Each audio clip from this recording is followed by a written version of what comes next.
LLC. So let's welcome them on the stage. Thank you.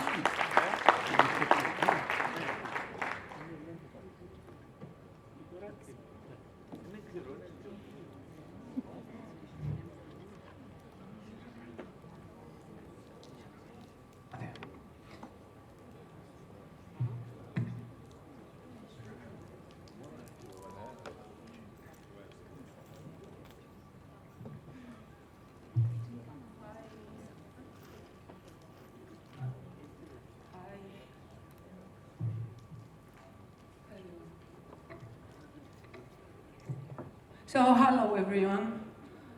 For those who do not know me, I'm Cristiana Aristidu, founder and CEO of the hybrid law tech firm. And I have with me here today two of my best colleagues, I would say, Savina Miltiadou from Ginani's law firm and Panagiotis Kouzis from Pelagias and Brahas law firm, esteemed law firms. And Savina and Panagiotis are also members of the technology committee of the Cyprus Bar Association, for which I am the president. Personally, I also represent Cyprus in the ISO. This is the International Standardization Organization for Technologies. Today, the discussion will be, as we have chosen it to be, and the topic suggests, it will be about blockchains. I'm not sure if you have heard about blockchains, but I'm sure for one thing, that if you haven't heard about blockchains, most of you will have to deal with it very soon. So I would love to see your commitment here, because I want to share with you that I wouldn't like to see anyone leaving this room today without knowing what is blockchain. But before we go on, I would like to pose to you this question. Who would tell me from you, who would tell us what is internet? Does anyone know what is internet? No one, but you do use it a lot. So it's very similar to what we see with blockchains and what is going to happen with blockchains. So before we go on and explain why I pose this question, I would like to mention something that happened during the last couple of weeks. Almost 2 weeks ago, Cyprus withdrew this bill for blockchains that was called DLT law bill. So they claimed that it contained a few unconstitutional clauses. So what I want to share, and if you Google this, you will see a few of my articles in the press, is that the fact that this bill was withdrawn doesn't change anything for Cyprus, really. Because we get so many, as the guys will share with you here today, we get so many regulatory frameworks for blockchains and that support its legitimacy, of course. And we do have strong legal foundations today in Cyprus and in Europe for blockchains. So first of all, this is what I wanted you to know, because maybe you have come across relevant articles in the press or comments or anything, and maybe behind your mind you have what is going on with this blockchain. Is it legal? Why did they withdraw the bill? I'm sure they will revisit it. First of all, because they do not have choice. So they will do it. They will revisit the DLT law. So, okay then, that's for an intro. Thank you, Christiana. Thank you, everyone, for being here. So I agree with Christiana that the withdrawal does not mean that blockchain is not does not have any application in our businesses. So, Christiana, can you please let us know some how can blockchain be used in the industry? We hear many things about tokenization, for example, nowadays. So, could you please share with us some insights? Okay, so let us educate you a little bit. It will be interesting. So in 2008-9, we saw this Bitcoin thing. This Bitcoin is a cryptocurrency. Behind this Bitcoin, we get this technology called blockchain. So since 2009, we went through an evolution on blockchains. So we saw many cryptocurrencies, not only Bitcoin. So you understand that blockchain enables the creation of these kind of coins, like Bitcoin, like Cardano, like XRP, like all of these coins you see on the exchanges. These are called payment tokens. These coins, because they are used to exchange them for value. But during the evolution of blockchains, and because it is an open source, let's say software kind of thing, it's an algorithm, open source. What does this open source mean? It's there, out there, you can use it. It's not patented. So the inventor gave it to the world. So what we get now during the evolution is that we discovered with blockchains, we discovered that we can create more types of coins. But we don't call them coins, we call them tokens. So the cryptocurrencies, we use them to pay. We call them payment tokens. But now we can set up tokens with the use of blockchains, which are actually, what is a token? It's an algorithm. It says tiny smart contract. It is programmable. That is why we talk about programmable society today. That is why we talk about tokenization, because these are tokens. Tokens, tokenization. How we do the tokens? You know, ization behind a word denotes some process, okay? So we can get anything from the digital world or the real world, and we can tokenize it. By doing what? Linking it to this algorithm that we program, the technologies program. So in this token now, instead of seeing just a value like Bitcoin, we managed to create other types of tokens that inside them have shares, have assets, have agreements. Why are you laughing? Have agreements, they can have anything, okay? So anything you can imagine can be tokenized. And if you ask yourself, how can this be done? Are you an owner of a plot, or a house, or an apartment, or anything? Are you an owner? Then how can you prove your ownership? You show a title.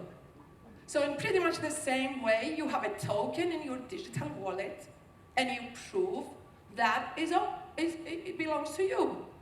So what we see with blockchains is that it changes the dynamics of ownership, first of all, and rights in the world.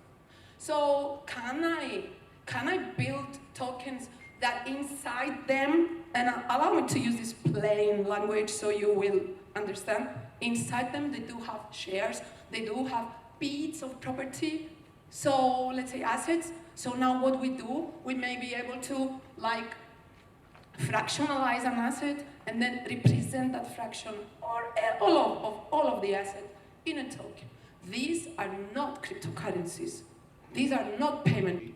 It's a type of digital ledger that enables recording of transactions in a more in a transparent and secure way, without the need for any central authority. Under this regime, financial services firms can apply for regulatory sandboxes, which are control environments where they can test and develop DLT-based solutions without being subject to all the usual EU regulatory requirements. The sandboxes are intended to help firms experiment the DLT-based solutions in a safe and controlled manner, with the goal of identifying innovative solutions that can improve efficiency, reduce costs, and most importantly, enhance regulatory compliance.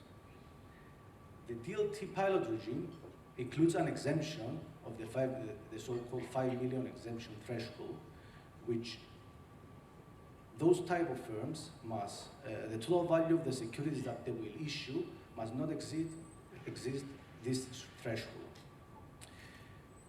This exemption was introduced basically to make it easier and more cost efficient for the SMEs, small and medium enterprises, to raise capital through securities offering.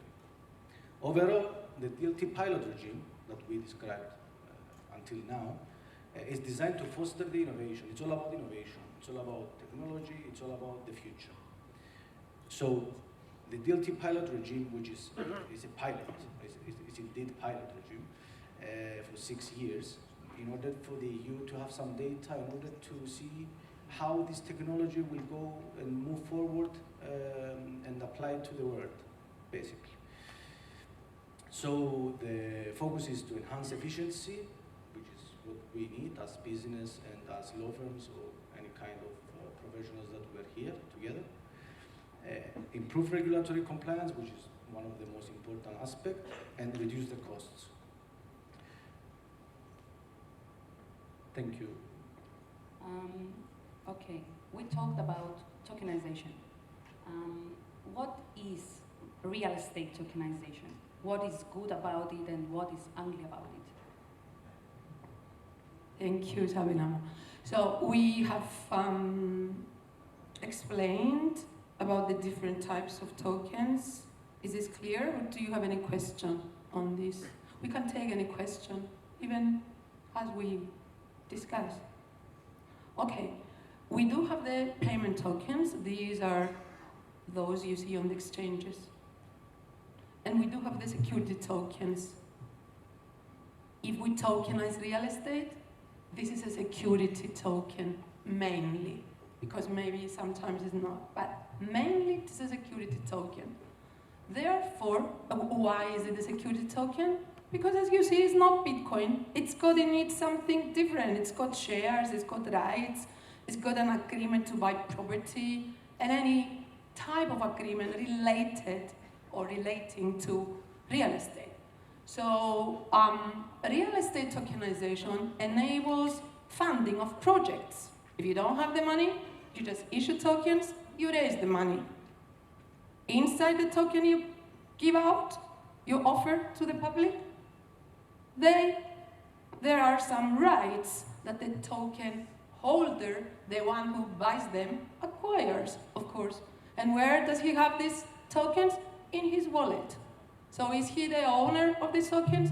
Yes, he is the owner of these tokens. Therefore, if we fractionalize a property and each fraction is represented in one token, then we can give out these tokens through websites, we sell them publicly. Following what Panagiotis said before, we can give out tokens without the need to draft a prospectus and without the need to acquire any license by CySEC, up to 5 million. So you guys, owners of real estate, you can tokenize real estate up to 5 million without the need of any type of license or whatever. So up to 5 million, you want to start a project for 5 million and you don't have the money, You don't have the funds? Then issue tokens. Issue tokens, raise the funds, you are allowed. It is according to laws. So real estate tokenization, I don't see anything ugly or anything bad, except of the following, that the government is a little bit behind. Because we do tokenize property, but at the same time, we need to see our land registry office be automated and of course not hacked.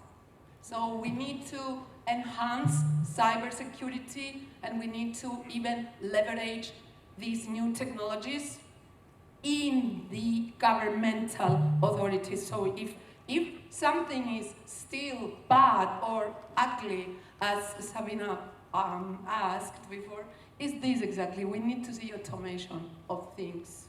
So this is it for real estate. If you wanted to ask anything, just go on and ask.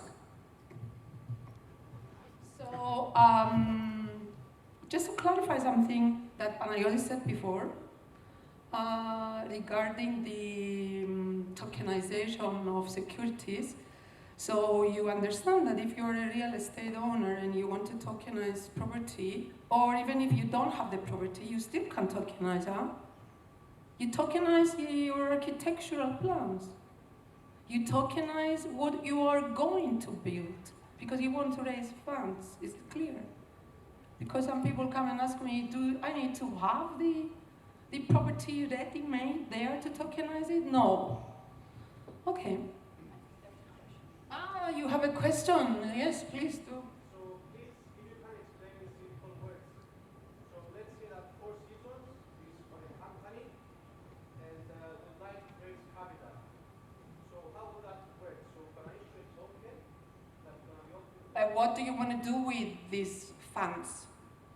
To build another company? No, it's important what you want to do, because we need to be transparent to the investors.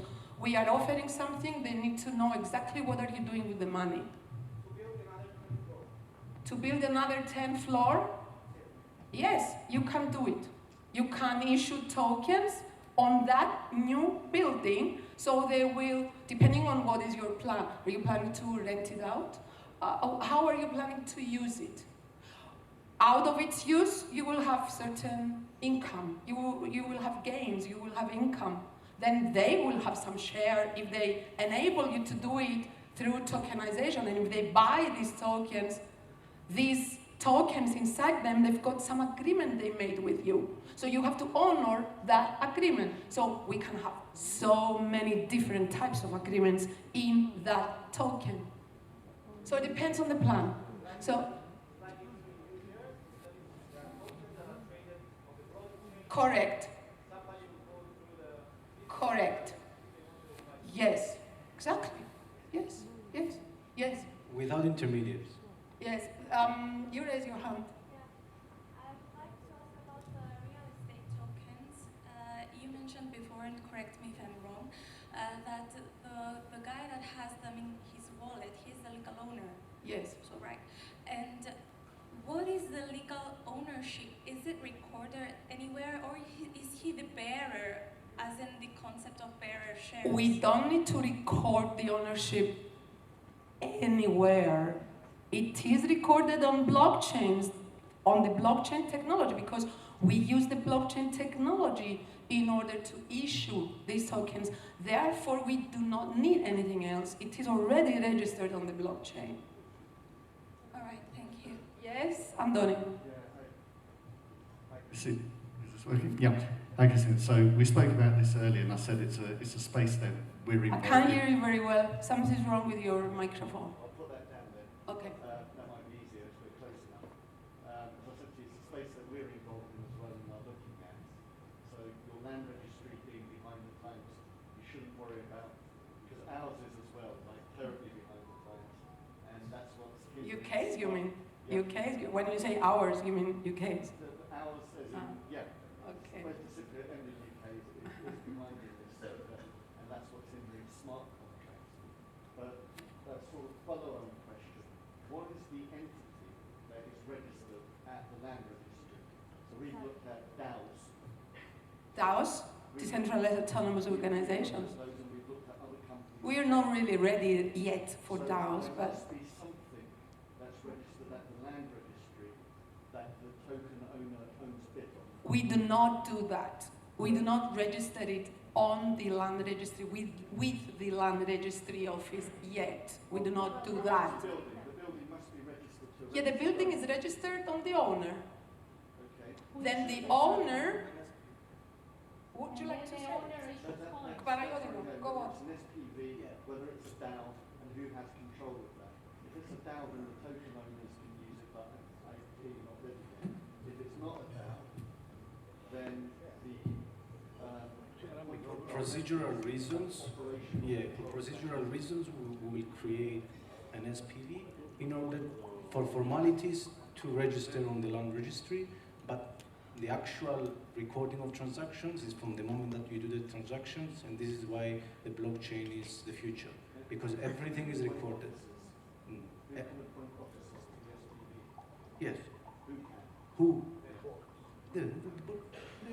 The board of directors, the company. So not the token owners, No. as if they were shareholders. Depends. It depends. Maybe you will give them rights to voting. It depends. Depends on the agenda. They will ask for voting. Sometimes they don't. They want to be silent shareholders, so they're not interested to vote. Or angel investors. One step further, when the building is actually done and fully developed, and then there are title deeds, actual title deeds. The token owners, they take the title. After all, what is going on after? If they want to, but we're not talking about that now. It's just we're discussing the role as investors for the creation of this real estate, this property. So then at the end, then yes, they may buy, they may get the official titles. But this is not about that. Sorry? Because this is what you know until today, that I have an apartment and I sell to one buyer.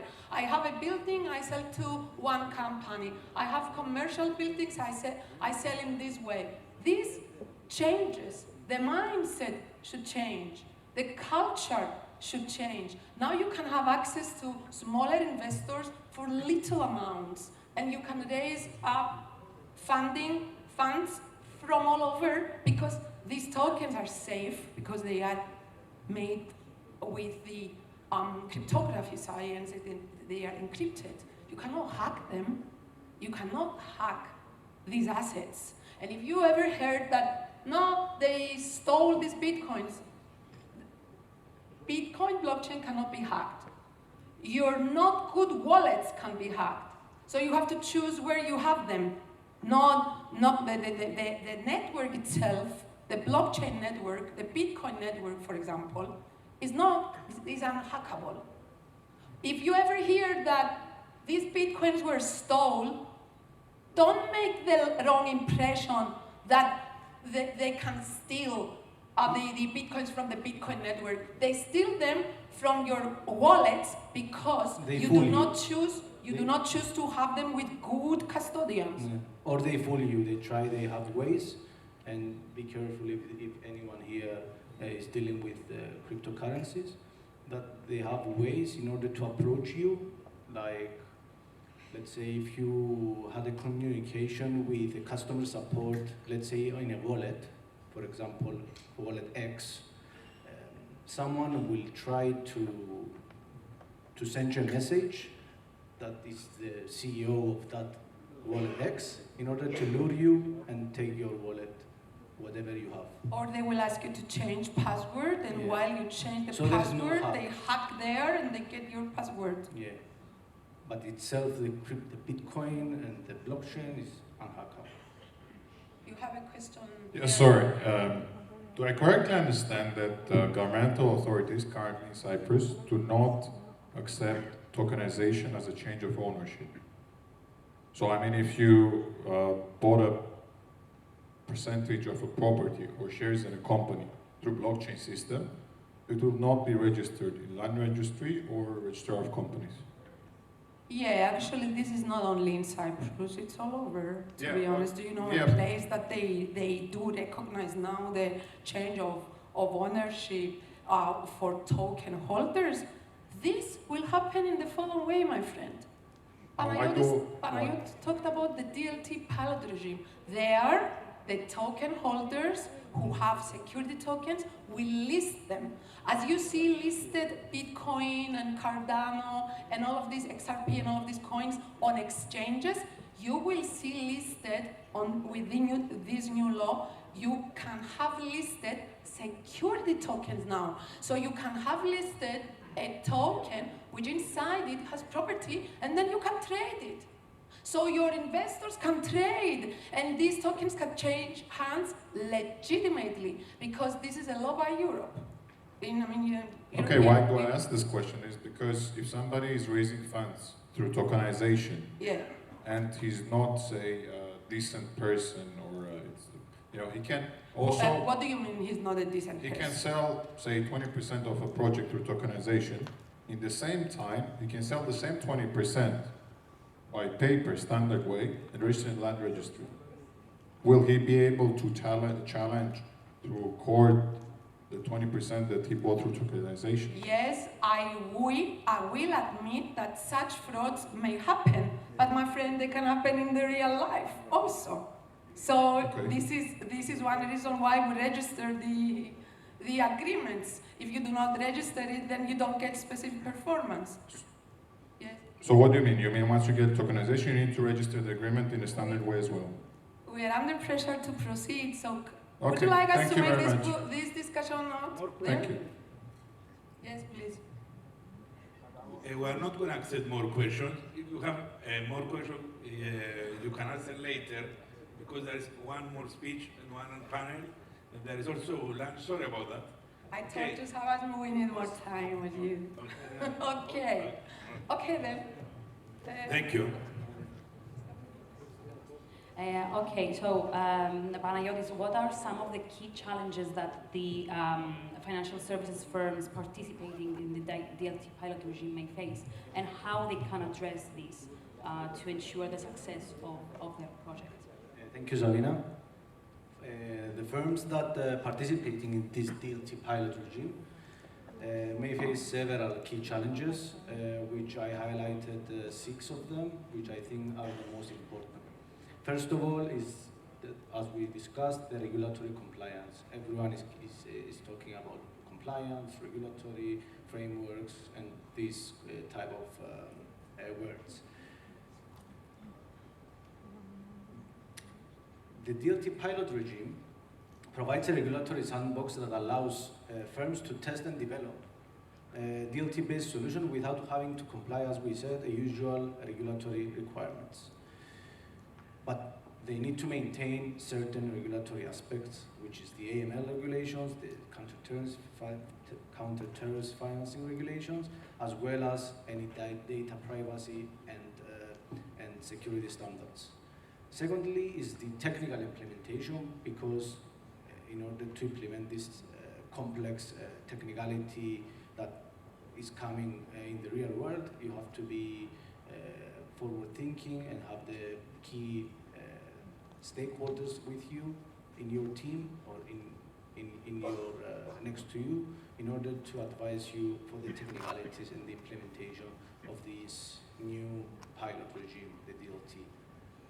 The business operation, of course, it needs to change how the business operates and how the processes are being tackled, because and it would be time consuming as well and disruptive, but this challenge can be addressed by the firms by developing clear business use cases and train the staff accordingly in order to be able to use the systems effectively.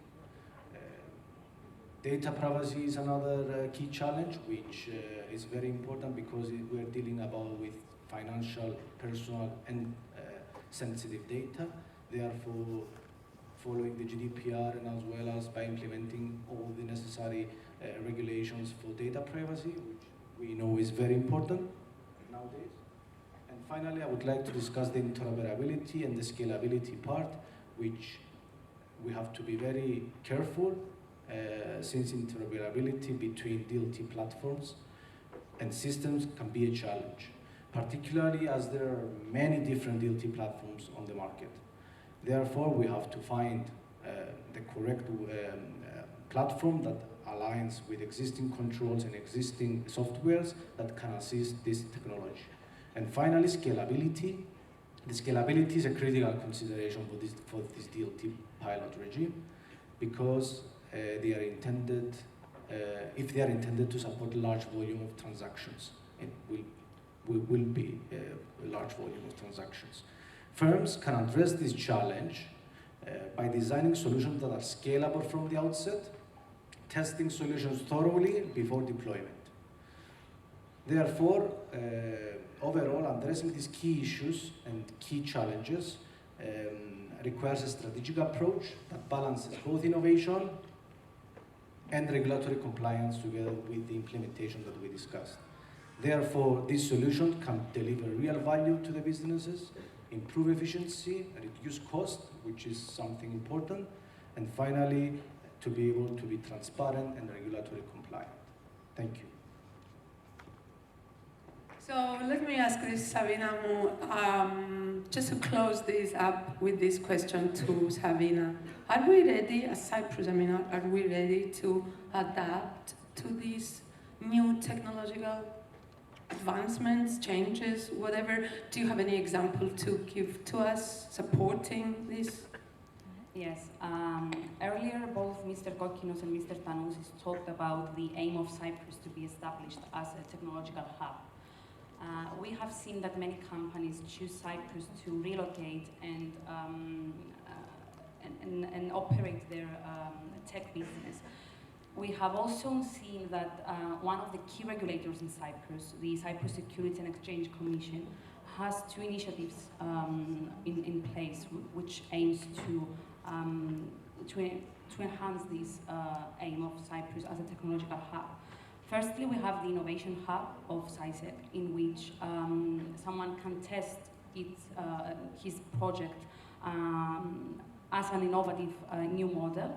And also, we had the tender for the establishment of a regulatory sandbox to enable both financial and regulatory technology. So we see that there are some important steps towards this direction.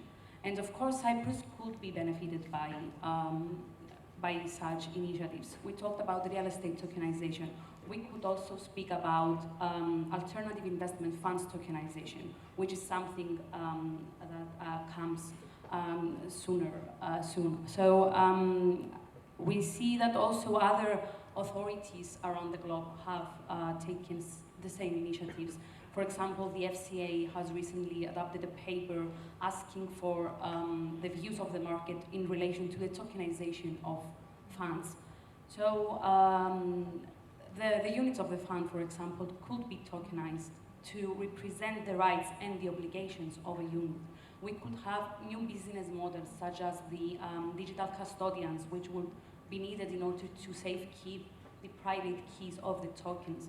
We could have so many different things, and I believe that with the know-how we have in Cyprus and with all the relevant willingness of the regulators, we are going to have a very fast adoption to the new technological advancements, of course. Okay, that sounds awesome. So we are closing this discussion. Please feel free to approach us if you want to ask anything. Thank you so much for your time.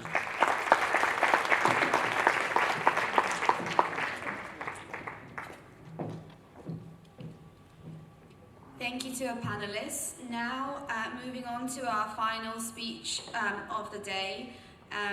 It's a very current topic right now. It will be given by Mr. Paul Zulkin, who's the Managing Director at Quantuma. They are the other associate sponsors of this event, and in fact, Mr. Sabas tells me that they've already confirmed they will be the associate sponsors for the upcoming event in November that will be held in London.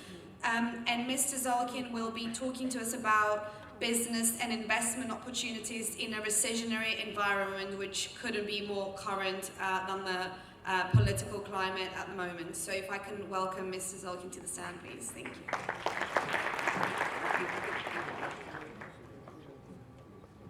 Good afternoon, everybody. Just whilst we're waiting for the slides to come up, which hopefully there will be in a moment, I have the utmost admiration for anybody who fully understands blockchain, crypto, etc. I don't. I'm far too thick for that. But what I can say, in my capacity as a restructuring and insolvency professional, I deal with a lot of distressed corporate real estate, I do actually use blockchain. So I work with a particular specialist agency that runs all of its marketing on my behalf when I'm marketing an asset. All of it is effectively recorded on the blockchain. All of the interactions with all of the prospective purchasers are recorded on the blockchain. And then in this particular case, the agent themselves has the capacity to actually transact online and digitally exchange a contract. And again, all of that is recorded on the blockchain. So I'm told. What it actually means in reality, I don't know, but apparently it's a guaranteed method of being able to demonstrate to the world that I've properly marketed an asset and I can demonstrate to people what I've done. Anyway, that's not the purpose of my speech. So I'm going to talk about, I've called it opportunity from uncertainty, because it was a bit depressing to talk about recessions and things. And certainly in the UK, we're not in a technical recession. So, I've got a clicker here for the slides, that's good. What have I done? Just switched it all off, right, there we go. That's not a very good start, is it? So look, first of all, on behalf of Quantuma International, I'd like to thank the organisers of today's conference for the opportunity to speak to such an esteemed audience. And my colleagues at Britain-Cyprus are thrilled to be platinum sponsors of this fantastic event, and we're already looking forward to the London event later in the year.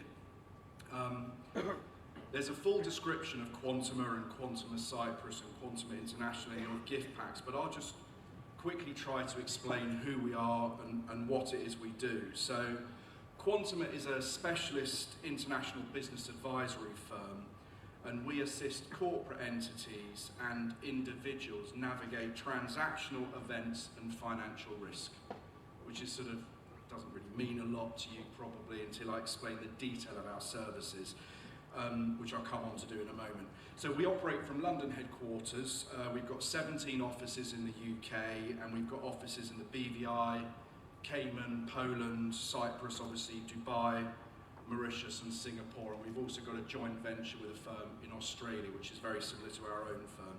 And we're part of a wider group called the K3 Capital Group, which is a multidisciplinary specialist business service platform, and that is ultimately owned by Sun Capital in the US, who recently took the group private. We were previously listed on the London Stock Exchange.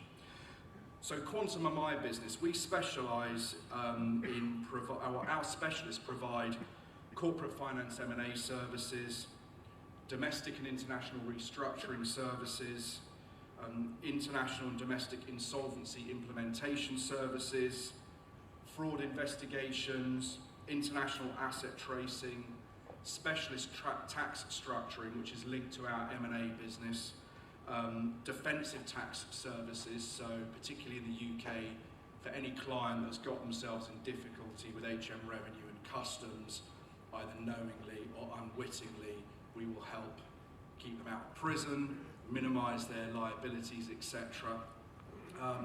And we also provide all forms of forensic accountancy, digital forensics, litigation support, expert witness, and expert determination. So that's broadly speaking what the firm does. There's my biography slide up there. Personally, I'd like to say I'm thrilled to be back in Cyprus. It's a nation with which I have some deep personal connections through many close Cypriot friends with whom I grew up with in North London, and that's where I still live. So I'm surrounded by lots of Cypriot people and very familiar with Cyprus. So to set the context of what I'm going to discuss, and I've probably got to do this very quickly because I think I've used half my time, I'm a restructuring and insolvency person. My perspective on the economy and investment opportunities has to be seen through that lens. I typically advise on corporate projects when something's gone wrong, but as I've explained, the broader business, we've got a corporate finance practice, they will look at the world through a very different lens. So whilst I see the bad and the ugly, they'll see the good and they no doubt would be able to talk to you about sort of how positive investment opportunities are at the moment. So the UK, in a few words, I mean, I've sort of said there somewhat flippantly, who knows, and I think that's been alluded to previously today. It is very, very hard to actually understand what is happening in the UK at the moment. Some sectors see the glass as half empty, most, it's probably half full.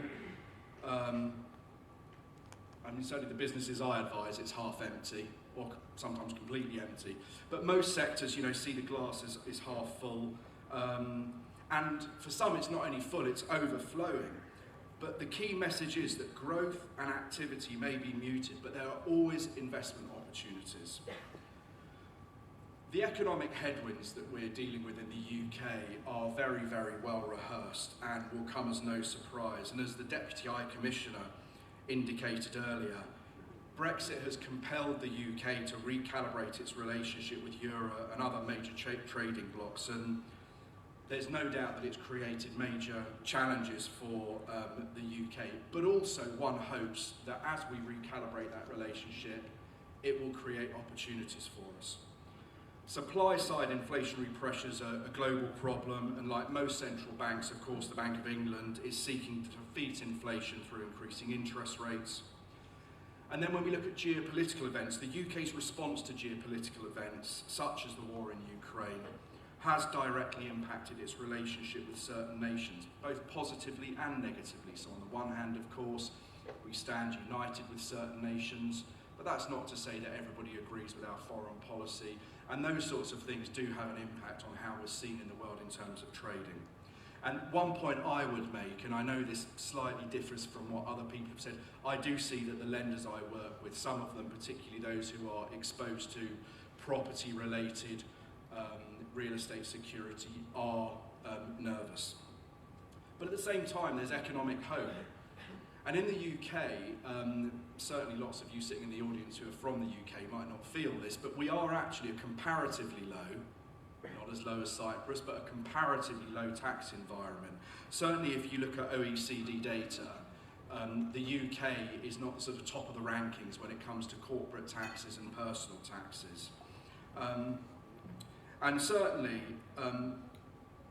the longer-term will of the current government is to stimulate investment by lowering tax burden. Now, of course, we've just seen a corporation tax rise in the UK, but I think generally speaking, you know, the longer-term idea is that we do actually stimulate investment by reducing tax. But of course, you know, governments can change. That is the current position. Like Cyprus, the UK sits both geographically and metaphorically in a dynamic position, and its mature financial markets provide sophisticated structures for easy access to capital. Then, whilst we have robust, dependable, but manageable compliance and governance structures, that should be seen as a positive, providing investors with confidence when they invest in the UK. So effectively, you know, we are open to the world for business. We're a nation of entrepreneurs and creative innovators with phenomenal capabilities in tech, research, life sciences, high-tech manufacturing, the list goes on. And we're supported by some of the world's leading educational and research institutions. So what I'm going to do is just very briefly, because we don't have a lot of time, look at something a little bit more detailed with a focus towards real estate investment in the UK. The Bank of England has made it very, very clear that controlling inflation is a key priority, and we don't need to read between the lines. They've made it very clear to us that rates will not fall. Base rate in the UK will not fall as quickly as we would all like it to fall. It is not going to plummet in 4 months' time, in 3 months' time, or in 2 months' time. And actually, if you look at some of the long-term money, the 3, 5, 10-year swap rates, they're still a bit volatile, and yes, they've gone down a bit, but they go up a bit as well. We have a bit of a strange situation at the moment where swap rates and base rate are a little bit divergent. But we know for a fact that we have to drive inflation out of our economy. It's the same elsewhere in the world, and the way you do that is through interest rate rises. So I'm going to move on to look at a couple of charts which are produced by the Mortgage Lenders and Administrators Return. This is something released by the Bank of England. As you can see, that's the source there. It looks at 340 regulated mortgage lenders and administrators. And this gives some clues of investor and consumer, or these charts give some clues as to investor and consumer sentiment at the moment by looking at both borrowing volumes and the makeup of those borrowers. I've only got two charts, not a lot for you to take in necessarily, but the first one here, this is gross advances and new commitments. And obviously, so it says it's not seasonally adjusted, and one of the things we have to be mindful here is obviously it takes into account the impact of the periods where we were, coming out of lockdowns or dealing with lockdowns. But one interesting point particularly to note is that over the last 2 quarters of 2022, gross advances not only dropped, so the total amount of mortgage lending in the UK dropped, but the level of new commitments also has begun to drop quite sharply. Okay. So the follow-on consequence is potentially an expectation, and I say potentially because who can ever predict anything, but potentially an expectation within the real estate markets of some downward price pressure. And that, of course, is your opportunity. It delivers buy-side opportunities for cash-rich investors. And I think that has been alluded to before. I think the question was asked, are people able to plug the valuation gap where there isn't borrowing, lending available, whether it's from the bridges, from the traditional lenders, can you plug that gap with equity funding? If you can, expect there to be great opportunities for real estate investment in the UK. And I know for a fact, because I have lots of Cypriot friends who are real estate investors and in that market, and often there is a big equity component to their investment, there is going to be lots of activity there. The next chart I've got here, gross advances by purpose of loan, which is quite interesting there because, let's look at the buy-to-let market, first-time buyers, remortgaging, home movers. So as lending volumes have dropped in the UK recently, it's interesting to note that the buy-to-let borrowing volume has remained comparatively consistent. This is obviously where a lot of the investor market is in the UK, a very, very robust buy-to-let market. And even though the tax structures and regimes for buy-to-let investors in the UK are far less favourable now than they were, nonetheless, people like to deploy their money into real estate assets, including residential real estate assets. So the buy-to-let borrowing markets remained comparatively consistent, and it's really a fall-off in home movers that is beginning to drive that downward pressure, or so that downward trend in borrowing volumes. So what we're seeing here is that, and you can see the sort of two lines, the red line and the yellow line, are actually counter to one another. So people aren't necessarily moving home across the UK at the moment. What they're doing is refinancing their existing lending. We've had lots of people on these incredibly, somebody used the term free money earlier on today. I mean, it almost seemed like that, didn't it, when we were all on tracker mortgages and you were a few pips above base rates and it felt like your mortgage rate was so low. Now, of course, when things get tight and interest rates start going up, nobody wants to be on a tracker mortgage, people start fixing their mortgages. So we're beginning to see that remortgage market, and this is people fixing onto much more expensive fixed rate mortgages. That, I think, as well, is actually going to drive some people out of their existing homes, because a lot of people in the UK, and believe me, I say this as a restructuring professional, I see how people live, pretty hand to mouth. What they earn, they spend every month. Well, if your mortgage goes up by a few £100s a month, and you can't find that few £100s a month, you might actually find you either have to voluntarily sell your property and downsize, so there could be some downward price pressure because there could be additional stock on the market, or lenders will eventually begin to enforce. Lenders take security for a reason, and whilst they don't like doing it, they will begin to enforce. And I work with a lot of lenders on property enforcement stuff, and I am beginning to see lenders, as I said, are getting twitchy. I'm working on live enforcement projects at the moment, commercial stuff, quite significant, large stuff. And some of those lenders, particularly those that we would describe as the challenger banks, who went guns blazing into property lending, maybe their underwriting processes were less robust than they might have been because they were looking for market share. Now they're actually beginning to sort of really worry about what they've got in their portfolio. So, as I said, property owners have been comfortable with variable rates, pegged to base rates are putting under pressure, they're remortgaging.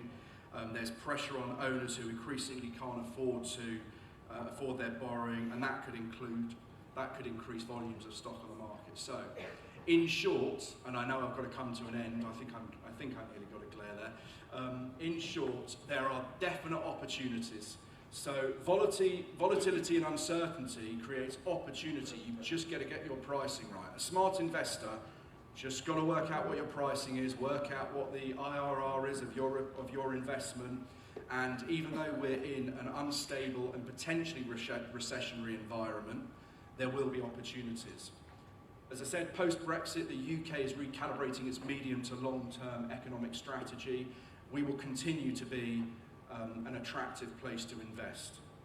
And in terms of real estate, I think there'll be well-priced opportunities for both long-term yield and also capital growth investment plays.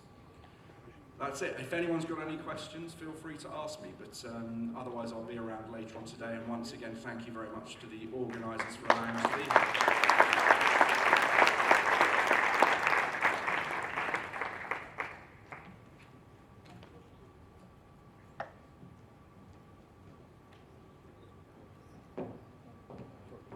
Thank you, Mr. Paul. So the last panel of the day is panel 5, titled Cyprus Real Estate Investment Opportunities.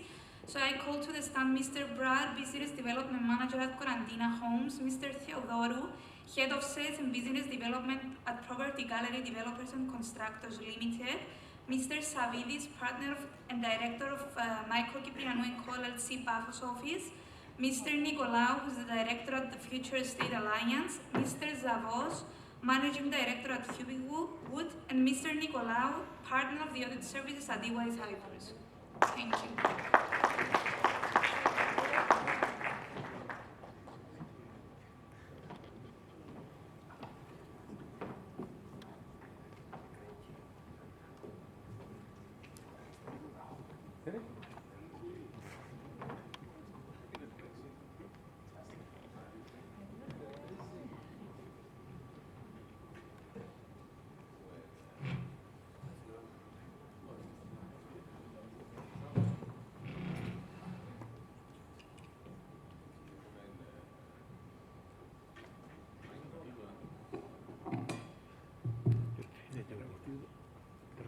Thank you very much. Good afternoon from my side as well. I'm Nick Nicolaou from EY. I'm an audit partner in the Nicosia office, specializing in real estate and hospitality. Before starting, I just want to thank Savas for these initiatives and these events in London and now in Cyprus.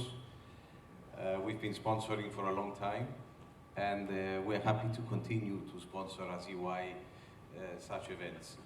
So we are last but not least.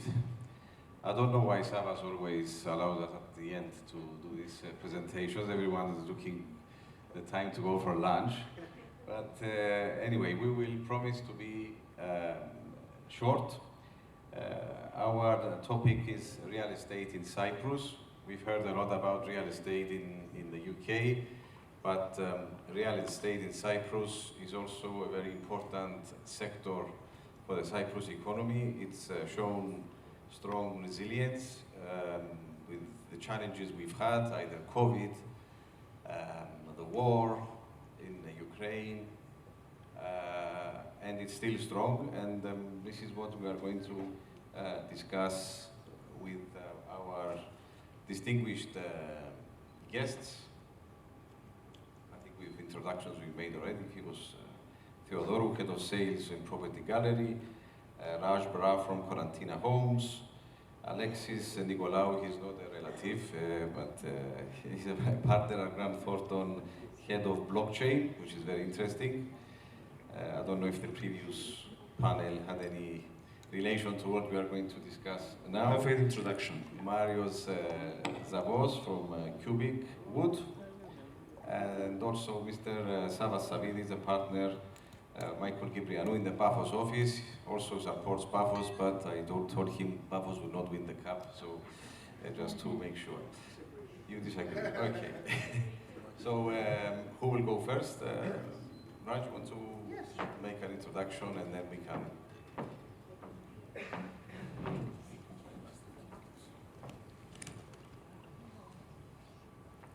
Good afternoon, everyone. Thank you very much for being here. I want to thank Mr. Savas for arranging this platform. Now, we heard a lot about what's happening in different parts of the world with real estate. I just want to tell you, Paphos real estate is fantastic. It's doing great. We as a company had the best year last year in 22, and we have started very well this year as well. Just to give you a brief introduction about us, we are one of the largest real estate firms, developers in Cyprus, and definitely one of the biggest in Paphos. We are building resorts, we are building hotels, we are building luxury villas, apartments, commercial. We have a very large portfolio. I'm Raj, as we discussed. I'm the business development manager for the company. I just want to give you some information about our ongoing projects and our current developments, but I'll be very brief, I promise you that.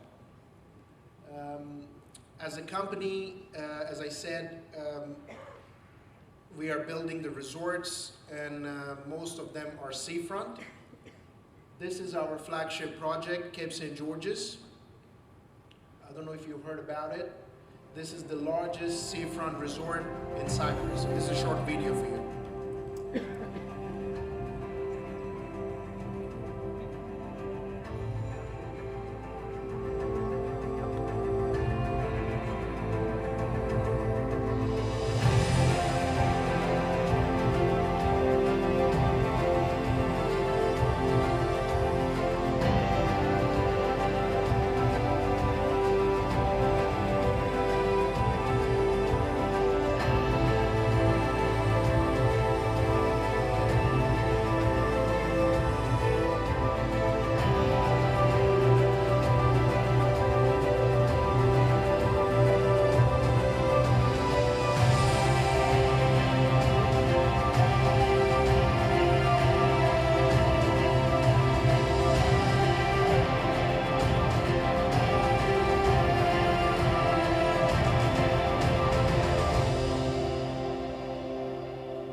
So Cape St. George's, as I was telling you, is the largest seafront resort in Cyprus. We're talking about almost 2.5 kilometers of seafront. There are 220 luxurious villas, which are all completed and delivered. We have recently added a 5-star hotel as well. There are 10 dining options, one of the largest spas of the country. We have a lot of other facilities like a horse ranch. We have all the facilities which we offer in the resort, which are 5-star, starting from any kind of maintenance, concierge service, babysitters, whatever you name. This is a very exclusive lifestyle project, very unique development. The price ranges is from 2 million up to 25 million. And most of it is delivered, as I told you. We welcome all of you. Hope you can visit us in the Cape St. George's Resort. Moving forward.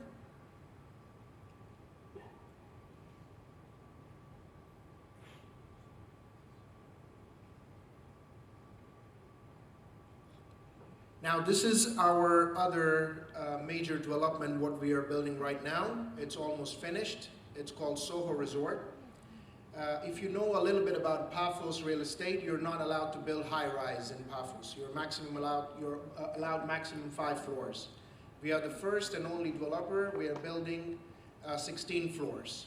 We have 2 towers. One of them is already completed. It's again a seafront resort located in the heart of Paphos. Fantastic location with 20 villas. Again, the same concept with the resort, all the 5-star facilities, including restaurant, spa, gym, and all the other concierge services and other amenities.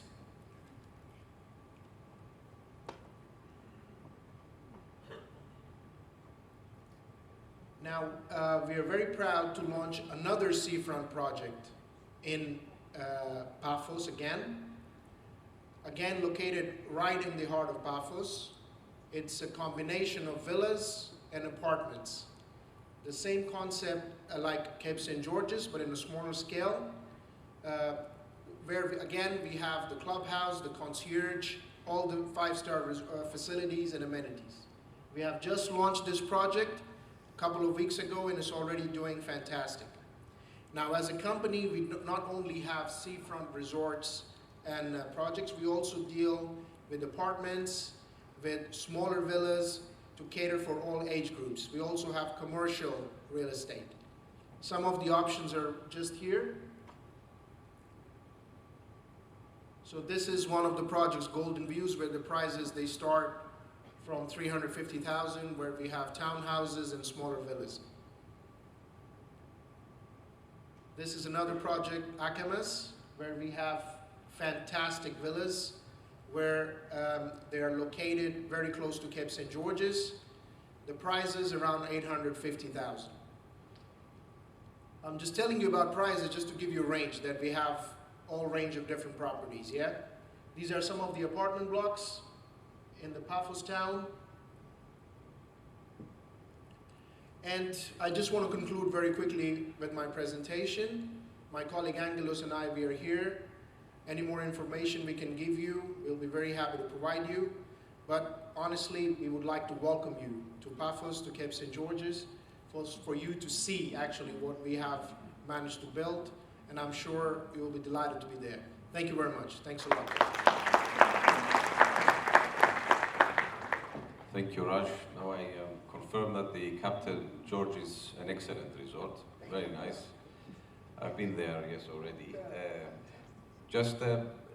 Do you share the view that our the real estate in Cyprus is resilient, and even though we had challenges, turmoil, with COVID, or it's still strong?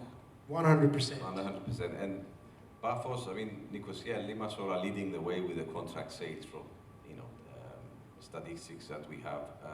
But Paphos is not far behind. So why Paphos? What is attracting? I must say, number one reason must be the people. People, okay. Yes, I'm also from Paphos, so I agree with that. I meant generally Cypriots, not only Paphos. I agree 100%. The real estate market in Cyprus is very resilient and is doing amazing. Now, probably number of contracts, maybe more, but you also have to see the value of the contracts, and Paphos is doing great in that. Paphos has its own international airport. There are a lot of golf courses there. There is something for every age group. It's a kind of city which has probably one of the longest seasons as well when it comes to tourism. So a lot of people make Paphos not only as a holiday home, as a permanent home as well. It's very safe. Generally, Cyprus is very safe, but Paphos is very, very safe to raise a family. So people, we have seen a lot of companies now are also coming to Paphos and forming headquarters there, and they're bringing all their executives. So that's also driving the demand for the rental market. Correct. So one of the drivers for Cyprus real estate is headquartering, relocating. We've seen that the last few years. It's growing a lot, and Limassol is leading the way, but also Paphos. And your niche is luxury. So what are these affluent investors looking for? And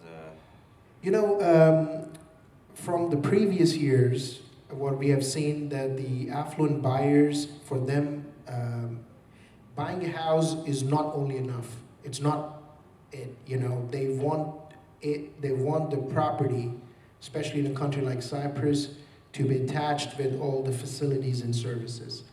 And that's where we come in, and that's what we have managed to provide to the market. People nowadays, they have very busy schedules, and when they come and buy a luxury property, they don't want any headaches. They don't want to deal with day-to-day of the maintenance of the property. So that's what we do for them. That's where we have a large team in-house. There's nothing outsourced. We have our own team of maintenance, housekeepers, pool cleaners, a concierge, drivers, babysitters, everything in-house. So they have only one number to deal with all their requests. If they want to order a pizza, or they want something to be fixed in their house. Everything has one number. Great, thank you very much, great. Fibos, you want to, conscious of time, maximum 2 hours, not 2 hours minimum.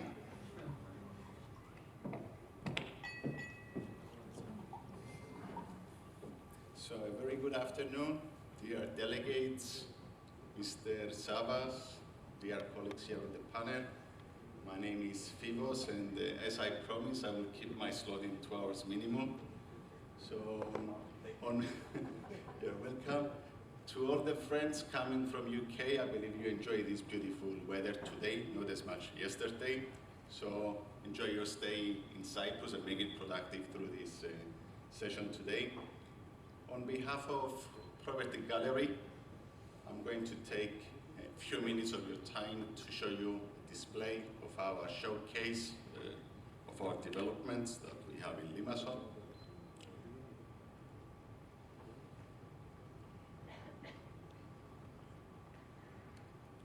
Technical issue.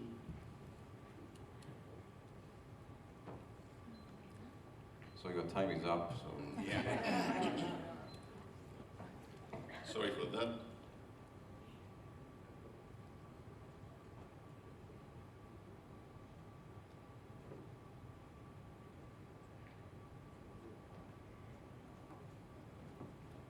Okay, technology.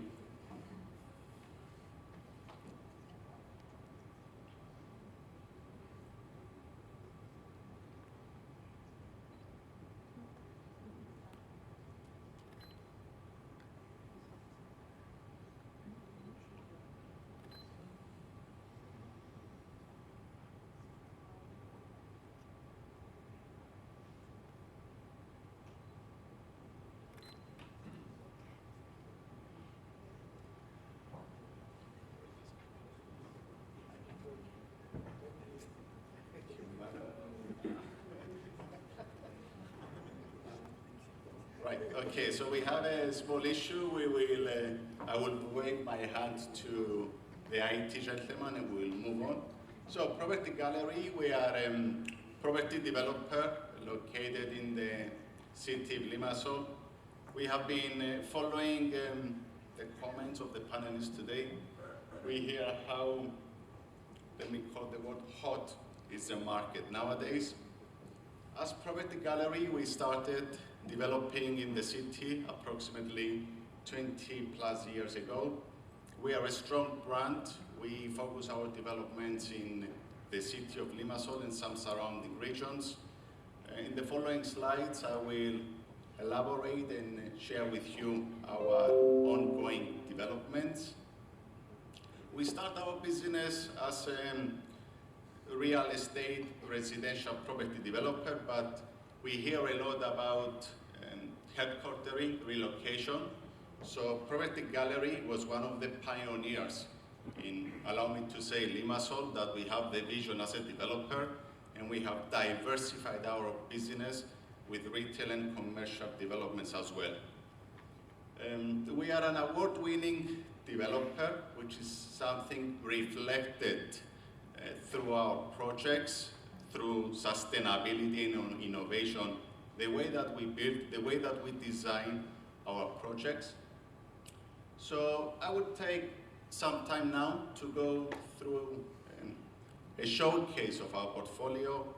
At the moment, we have ongoing developments, both residential and commercial. We have ongoing developments being off-plan, under construction, and key-ready completed projects, which is very hard, very difficult to find them in Limassol nowadays. Our developments, we have small-scale, medium, and large-scale developments. Starting with the commercial part, introducing Unit, which is a stunning development in the city center of Limassol, Magariu Avenue. For the fellow Limassolians, you are all familiar with the location. This project, it is under construction, and the development is commencing very fast.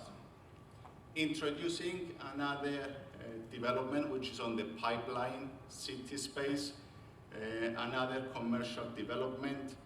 We follow the trends in Cyprus and Limassol. We had this morning session, Mr. Tanusis, talking about the headquartering relocation. So we have the flexibility as property developers in Limassol to see the market trends and follow the trends and meet the demand of the investors.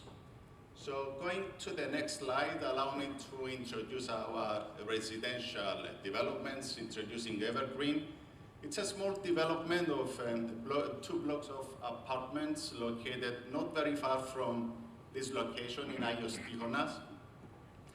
This is I would call it a small range development, suitable for investors that they want to go through the permanent residency program, or for investors with a small ticket, highlighting that the project is almost key ready and looking to the trends and the demand in Limassol, segmenting foreign young professionals.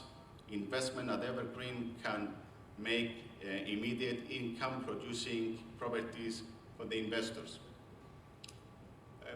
Going to another region of Limassol, the area of Platres, we have experienced in the recent years that the mountain range of Troodos is becoming a resort. Platres is a famous destination for Limassolians. We see the road network, the infrastructure connecting, which on the under construction, the pipeline for Troodos for the mountain range will have better connectivity for that location. As Property Gallery in the area of Platres, we are involved with leisure and hospitality and also sport facilities, and also we're developing real estate, residential. Greenwood is a nice small development of villas, nicely designed, this pitch roof Scandinavian style. And the colors, the elements, the building materials is something that we can see also in this slide. It's something that is blending nicely and beautiful with the surrounding area and environment.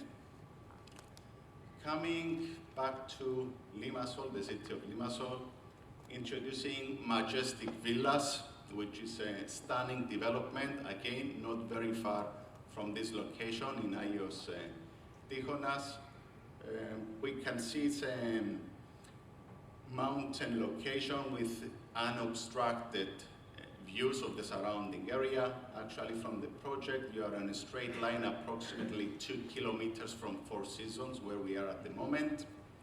Our architects, they have used contemporary design with the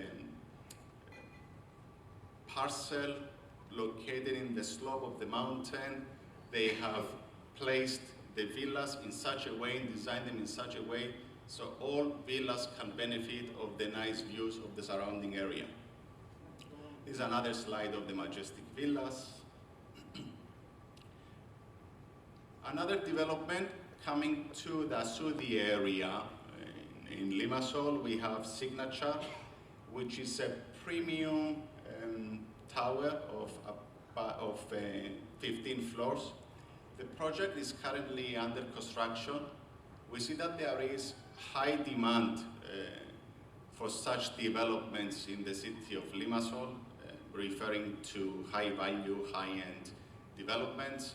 Obviously, in the recent years, we have experienced challenges, but we see that Cyprus, being a stable environment and business-friendly, attracting FDI, foreign direct investment, we are adding value with landmark developments such as the Signature. And coming to Limassol, last but not least, this is our landmark development, that Property Gallery. It's very proud to introduce to the audience today. Limassol, inspired by Stark, Philip Stark, the French well-known international accredited designer.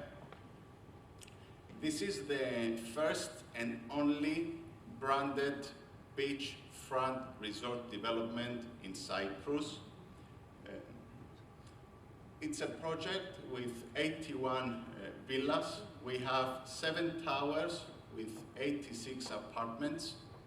This development, it's on the stage that we start the infrastructure, the development. It took some time to receive the planning and building permits, so that was the difficult part. And we are on the stage now of doing pre-launching sales. And this summer we will start the construction of the residential facilities. Looking to the particulars of the project, it will include a clubhouse with a spa, with a gym, cinema, business center. Obviously, spoiling the gentlemen, there will be a cigar lounge to have the business lobby. The outdoor facilities and also amenities will include green areas, swimming pool, and mini golf, tennis court. So it's a project that is very unique. It will be a landmark not only for the city of Limassol, but also I believe for Cyprus and the region. It's an honor for Property Gallery developing such a project with Philip Stark, Limassol. Here we can see an impression from one of the towers. It has been designed in such a way so the tenants can benefit and take advantage of the stunning views. This is another impression from the apartments during the golden hour, the sunset. Moving to the next slide, this is an impression of the beachfront villas, giving the value that the investors are looking to have in the city of Limassol for such range projects. And this is the last impression I have for the villas. Thank you very much for your time today. It was a little bit tricky with the technology, but we managed. Thank you very much. Thank you, great. Very good figures. Very quick.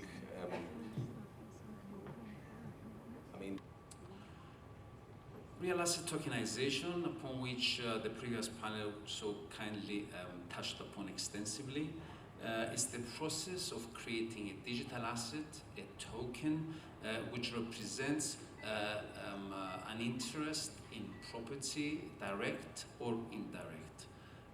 All this made possible because of the so much referred to blockchain technology. Blockchain being a method of storing information on a immutable, transparent, distributed manner. And smart contracts, of which mention was also made. Smart contracts being self-executed contracts reflecting the agreement, the terms of the agreement between the parties, written into code and stored on the blockchain. Now, the benefits for the real estate professionals, first of all, access to capital worldwide, access to those smaller investors, the investors that cannot afford a 500K property on their own, but have 5, 10, 50, 100K to invest in property. A reduction in operating expenses through efficiency, because at the end of the day, as it was mentioned earlier, blockchain came about to cut out the middleman, whether that's a trust administrator, a trust operator, I missed the word. Also it gives access, that's one thing that was not mentioned during the panel earlier, gives access to property developers to a pool of liquidity coming from the crypto side. It gives the ability to tap into this area. I know that a number of developers here in Cyprus, although none of them will admit it in case their banker is listening, have been selling property through crypto. Asset tokenization makes it easier to tap into that pool of funds the crypto pool of funds in a much more secure and acceptable manner. And finally, it allows the developer to maintain control over the management decisions of the project.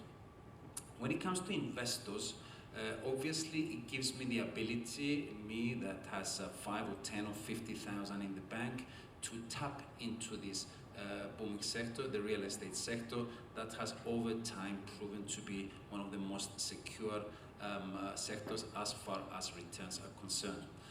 Also, I think it was mentioned on the previous panel when they talked about the DLT pilot regime, that it gives me, the investor, access to a secondary market where I can actually sell my tokens, increasing my liquidity, my ability to not wait until either if the project is finished in order to sell my tokens, or when I get back my IRR through which I invested into the project, but if the project is performing well, the token is appreciating, so I have the ability to actually sell that token on the open market, on the exchange. There's a number of considerations. There's the legal process, which is the choice of jurisdiction for the project, the choice of the right legal vehicle which to host the project, and the design of the fundraise. There's also the technical process, which is the automation of the contract workflow, the investor onboarding, and the customization of the payment and custody. Use the right media in order to reach out to that investor. What about us? Who are we? Who are the Alliance? We're a team of professionals, experts in real estate, in blockchain technology, in law and regulation, in business, in marketing, in Web3 marketing, that have successfully completed in our own right, our own sector, each one individually, a number of successful tokenization projects. We recognize the potential of real estate tokenization and the revolution that blockchain technology is actually bringing about. We provide our clients tailor-made solutions to meet their unique needs and goals and help them successfully achieve a successful project in tokenization. Who we are Grant Thornton, we are Christiana Aristidu LLC, the hybrid law firm, and Zoltar, a marketing agency, a Web3 marketing agency from Greece. We offer a holistic and comprehensive service. We are a one-stop shop for all the needs of a successful tokenization project. We take care of the business side, we take care of the technical side, obviously the law and regulation, and we sell the product. We actually reach out to those investors through our marketing experts. Some of the services we actually offer, consulting, tokenization, issuance of tokens, corporate management, trading, Web3 marketing, and of course, law and regulation. Thank you very much. I was short, inshallah. Thank you.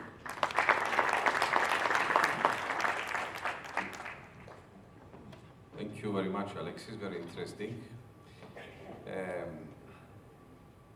So, what do you see the challenges of this, exciting modern way of owning real estate? I mean, for example, the legal framework or other challenges? I think some were actually mentioned in the previous panel. Yes, the legal framework is always an issue.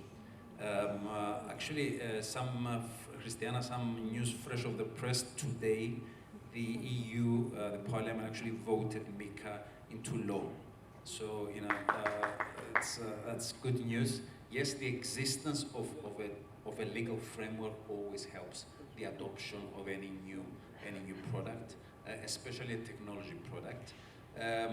Another challenge is it's people knowledge of what's this thing. A lot of people associate the technology with Bitcoin, with the fluctuation in the prices, the volatility of the crypto assets, and they don't see the utility behind what this technology is offering. The smart contract, the ability to know that something is real and something exists. Why? Because it's written on an immutable. Invest in a fund, for example, and own part of this building, for example, via the fund. So what's the benefit of comparison? Well, first of all, the investment ticket and lock-in period of a private property fund, for example, is much higher than it is with an STO. Also, the distribution method and the secondary value of such a fund are more administratively burdensome than a security token offering, leading to reduced liquidity and increased inefficiencies that at the end of the day is where the blockchain. So less admin, less admin? Absolutely. Yeah. Okay. Thank you very much. Very interesting. Thank you. Marius, you want to?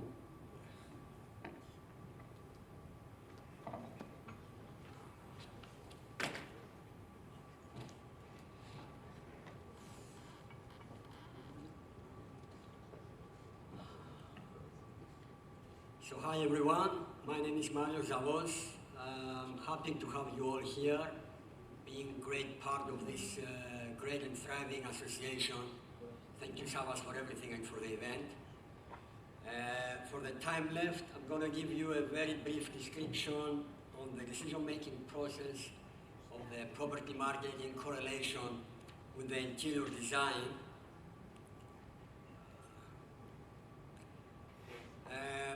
Now, the previous speakers have already mentioned a few factors affecting the buyer's decision-making. And price can be, of course, the major factor, whether that concerns a permanent residence, a holiday flat, or even an investment property bought by consideration of a prudent and wise investor. Location is, of course, another factor, whether that is going to be for, let's say, a rainy or a sunny choice. If we can take that comparison, I'm sure the previous speakers have already mentioned the advantages of both options. We have safety. This is another factor, this is a twofold factor for me, which concerns mainly the safety of the region the investment is going to take place, but also it concerns about the safety and the reputation of the seller who is going to provide this property. This is very important for a potential buyer. The infrastructure of the city, of course, previous speakers have already mentioned a few things about this. Concerns about the technology, the digitalization, public services, hospital, and health system, and education, of course. And we should not also meet the quality and the special features of the property really offered to the client. Now, going to the current trends, we are all aware that we are not, we don't have any more easy access to cheap labor and cheap raw materials, because not only because of the war and COVID, but mainly because of scarce resources. So what do actually companies really have to seek is to offer their potential client the real value for money. And what do we actually mean by the word real? They have to seek and disseminate their differentiating factor towards this direction through various variables. Now, these variables can be a lot of things that a property seller can think of, but one major variable that we sometimes forget about is interior design, where a few companies have managed to be heading towards this direction. And this direction is something that potential buyers are giving a lot of attention nowadays. Because, let's face it, you are making a viewing. You open the entrance door of a property. What is your first impression? Floor tiles, painted walls, aluminium windows, and of course the woodwork. Now, this is where some companies are concentrating on providing such a project. And an example of such a company can be ourselves, Cubic Wood, where we supply kitchens, wardrobes, and doors. We provide also the fitting. We are operating mainly in Cyprus and London. We have recently started a couple of more projects in other European cities. We only work under wholesale terms. Maybe I can expand on this later on. And because of the fourth generation production units our suppliers have, we are nowadays able to provide customizations on a minor cost. Now, going to our philosophy, I name it as cubic hexagon philosophy. Hexagon, for the most of you know, that comes from the word Gbcy, which means 6. So we have the 6 sides of our cube, which is perfection, beauty, energy, existence, sustainability, and life, which is the epitome of all the 6 values that we share. And when I say about sharing, is sharing through appreciation to our clients, quality and design through our product, the dedication to our suppliers, authenticity of who we are and what we truly offer to our client, knowledge through our stakeholders in environmental matters, and of course sharing, communication, and share. Now, you may be thinking of why are we stuck on this word, share? We are stuck on this value because we really believe in sharing all the information we know and we have gained through the years to our stakeholders. And believe me, if you do that, you can find out at the end of the day that sharing is caring to your stakeholders. And that does not lead us anywhere else than caring is always a winning situation.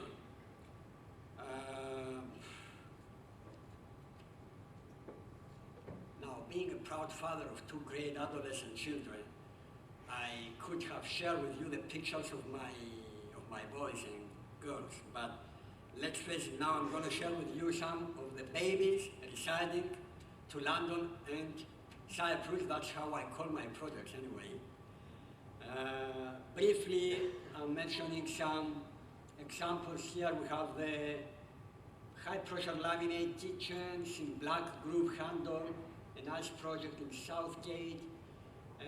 High gloss lacquered kitchens. This is a nice mansion we have recently renovated with a mirror sliding doors in titanium finish aluminum frames. Some 3D laminate doors, matte lacquered doors in Camden. Some nice interior fittings here in Maidavale.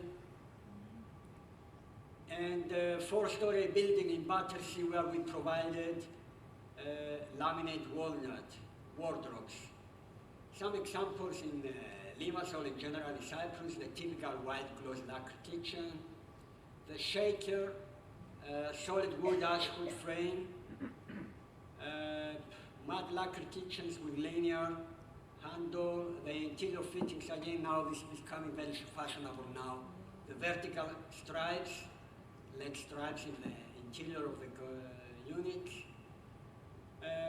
A special request from a client with a RAL scale color on his wardrobes. Having also the high-end option we also can offer to our clients. This is a matte glass kitchen on a relatively green color. Thank you all for your attention. I hope I was brief enough for everybody. I'm more than happy to hear from you at the end of the day and of the presentation. Thank you very much. Thank you.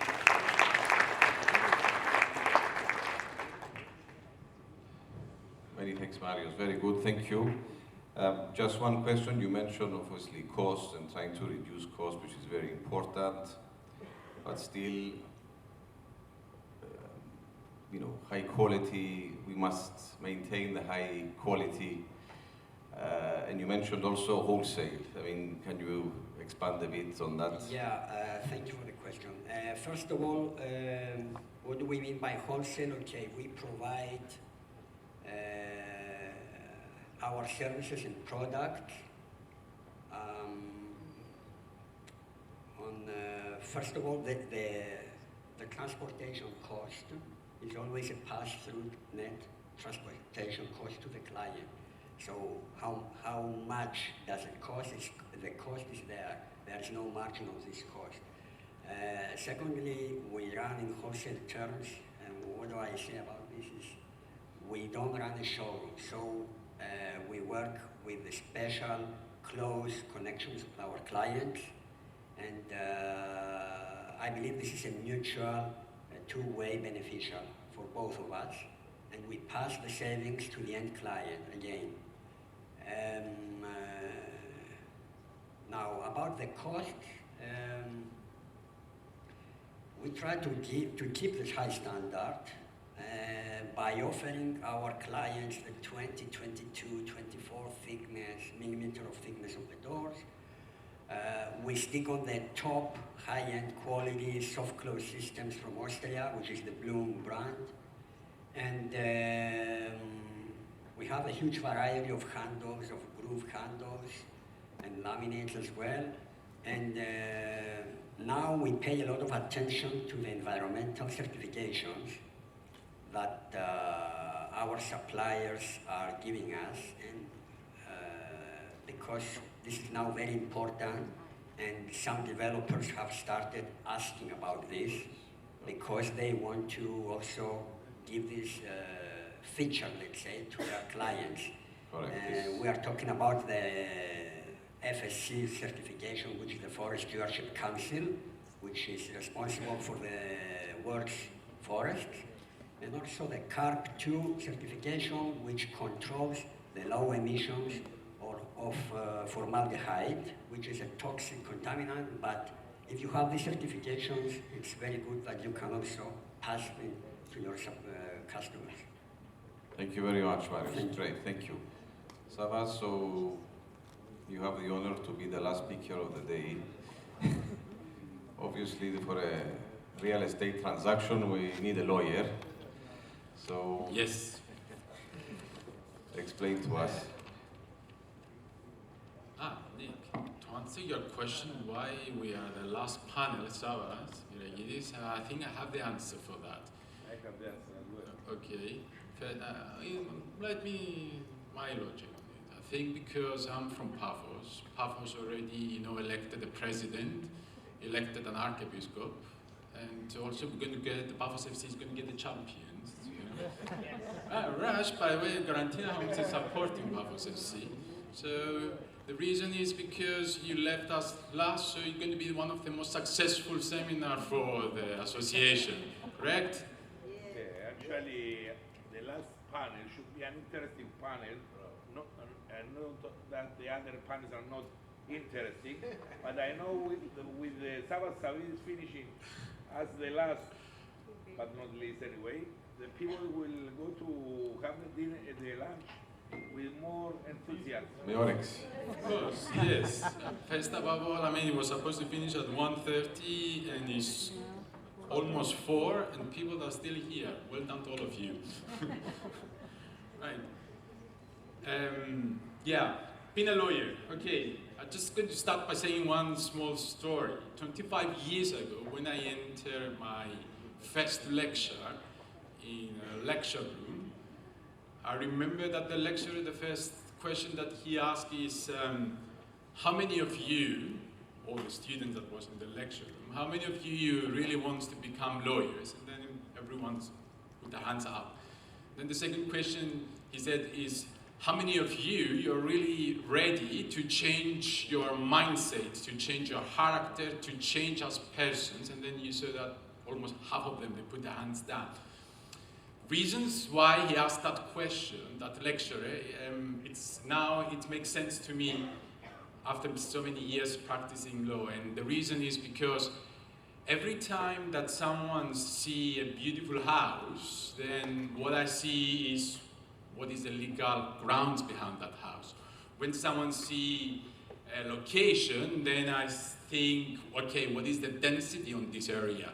When someone see, a dream house and they see that kids running around the family house, then I think, maybe a future divorce case. Yeah. Lucy's putting her hands up, yeah. Yeah, indeed, dealing with property market, all these years, I see that we've been very lucky in Cyprus generally that the governments, through the years, they realized the importance of property on the economy. And through the years, they had introduced bills and changes on regulations and on the laws, even the case law, because we're a common law country. We see that the approach generally that they follow is the fact that it's more friendly this way in order to protect the buyers and also to assist and help in a way as well the professionals dealing with the property market. By saying that, through the years I saw as well from my experience that the system itself in a way had rejected those that they are not really concentrate on the property market to be a real professionals, and we saw that companies that presented themselves as well today, they had managed to establish themselves and create such a good project, which is very high demanding at the moment in the market. Now, this shows in a way that the law had, the way that it's been amended, and the fact that new restrictions and new regulations is imposed, it's pushing over to the property developers basically to concentrate only on a professional way of approaching things. Just to give you some statistics taken by the Land Register Office, there is 17 billion property sales recorded by the Land Register Office for the period between 2018 to January to 2023. So you can see that the numbers are growing and going up. So you cannot, the government cannot just stand up and just watching the numbers from the moment that the property market is basically boosting over the economy. One of these nice developments and changes in the law is the way that now the law is giving the opportunity and the chance even to a buyer to secure himself, even in a situation that he had made the mistake, let's say, that not to appoint a lawyer from the beginning to do the due diligence on the property. By saying that, the government has introduced what we call the trap buyers procedures, which basically it allows people that they've been trapped in situations where they cannot get their title deeds in their hands. They gave them a pathway to apply through the Land Register Office and obtain the deeds. Previously I said as well that the courts generally, they are approaching the whole things in a very friendly way, and this is the reasons why we saw in the recent years, and when I say in the recent years, in the last 2-3 years, that even the court, they didn't hesitate to find a lawyer professionally negligent in cases that he fails to advise his clients about the whole transactions on the property. And we saw, it's quite revolutionary for the Cyprus facts at the moment that finding a lawyer professional negligence, this has a lot of consequences to the lawyers and to the lawyer society in general.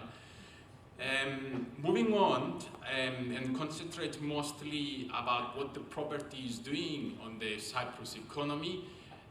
One of the most important projects that is being adopted in the Cyprus legal systems is what we call the permanent residence program, which at the moment is standing one of the best programs amongst the other European countries, I have to confess, which basically is giving to a third country nationals the opportunity to obtain a permanent residence in Cyprus by investing over on a property up to the 300,000 euros, which applies only, however, to new projects, which again, it shows the government's commitment to support the developers with a new project, and not only just supporting the resales and the properties that they already been in the market for a long time. The government's as well approach to the whole thing it can be seen on the way that they changed as well the whole process of going through the immigration authorities, and the attempt to speed up the whole process of obtaining permanent residence, which are quite promising for Cyprus. I mean, this can be done in a times of 3 months. Someone can get the permanent residence for him and his family. I'm not saying that everything is perfect in this country.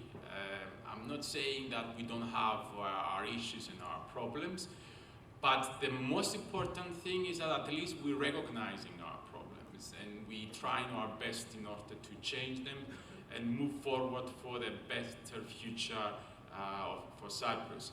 And I honestly believe that the beautiful locations of Cyprus, the beauty that Cyprus is offering at the moment, which is a country which we all know that we don't have a heavy industry or any others, anything else to sell in inverted commas at the moment in this country.